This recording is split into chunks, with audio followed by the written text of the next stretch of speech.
Hey! Récemment, je suis tombée sur une nouvelle façon de voyager. Le backpacking. C'est une contraction entre bag qui veut dire mendier et backpacking qui veut dire voyager en sac à dos. Oui, ce sont bien des occidentaux qui partent pour plusieurs mois en voyage dans des pays type l'Asie du Sud-Est et mendient auprès des populations locales pour financer leur petite vie sabbatique. Oui, tu as bien compris. Ce sont bien les 5% de la population ayant la chance de pouvoir prendre l'avion qui mendient auprès des populations les plus pauvres qui triment pour se nourrir et se loger et qui n'auront jamais la chance de faire le quart des voyages qu'eux font. On est la génération crowdfunding. On n'hésite pas à demander au public de financer nos projets pro et humanitaires. Peut-être que le message s'est brouillé en cours de route et certains ont pensé que ça passerait crème de demander à des populations démunies de financer leurs vacances. Quoi qu'il en soit, ils sont là. Donc t'as Spencer, Maggie et Kyle qui proposent des free hugs, t'as Anton qui est né après la honte et qui propose à des Taïwanais ses photos de vacances, et t'as Brenda. Brenda elle propose rien. Alors bien évidemment les populations locales sont pas ravies. Wanna do it with your own money. Stop asking people to fund your travel. It's ridiculous and unethical.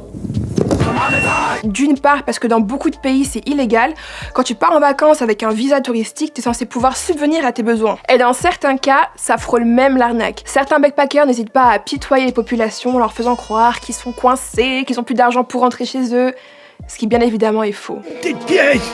Laissez-moi tranquille, je n'ai pas de monnaie. Tant pis, Dieu vous garde, monsieur. Ah, maintenant je culpabilise. Bon, tenez. Du coup, t'as des pays comme la Thaïlande et l'Indonésie qui sont particulièrement touchés, qui n'hésitent pas à exiger aux touristes une certaine somme d'argent et surtout un billet de retour pour qu'on soit sûr qu'ils rentrent chez eux. Les détracteurs du backpacking expliquent cette tendance par deux phénomènes, le white privilege et le millennials entitlement.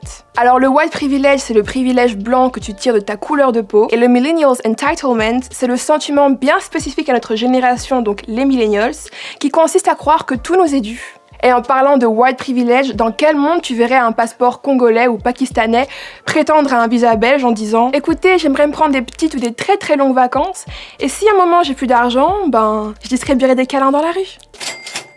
Au-delà de ça, on parle souvent de pays avec des contextes post-coloniaux qui induisent des rapports et des dynamiques de pouvoir qui vont évidemment aller à l'avantage des touristes blancs. Et c'est ce qui rend cette pratique d'autant plus malsaine. Et quant au millennials entitlement, on se sait les gars, on est la génération qui voyage. On parle même plus de vacances, on parle d'années sabbatiques, de quête spirituelle, de recherche de son moi intérieur. On en a même fait un métier, les influenceurs voyage.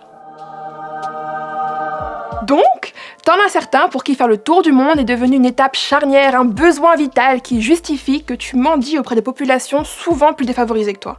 La question que certains se posent, c'est qu'est-ce qui pousse ces jeunes à adopter une attitude qu'ils n'auraient jamais chez eux. Certains y voient une attitude orientaliste, donc c'est une vision caricaturale de l'Asie comme une terre d'aventure et de quête spirituelle, et où les populations sont des protagonistes secondaires, souriants et bien intentionnés. Certains dénoncent une consommation du voyage de masse, à coup de bucket list et de voyages Insta toujours plus loin, toujours plus insolites. Le but c'est de montrer à son cercle et ses abonnés qu'on vit des expériences extraordinaires. Mais ça, souvent au mépris de la culture locale. Parce que je le précise, mais mendier en Asie, c'est super mal vu. C'est peut-être un mélange de tout au final. En tout cas, je sais pas ce que t'en penses, dis-le moi en commentaire. Dis-moi si tu pourrais faire du backpacking, franchement ça m'intéresse. Et sur ce, je te laisse, on se retrouve pour une prochaine vidéo easy.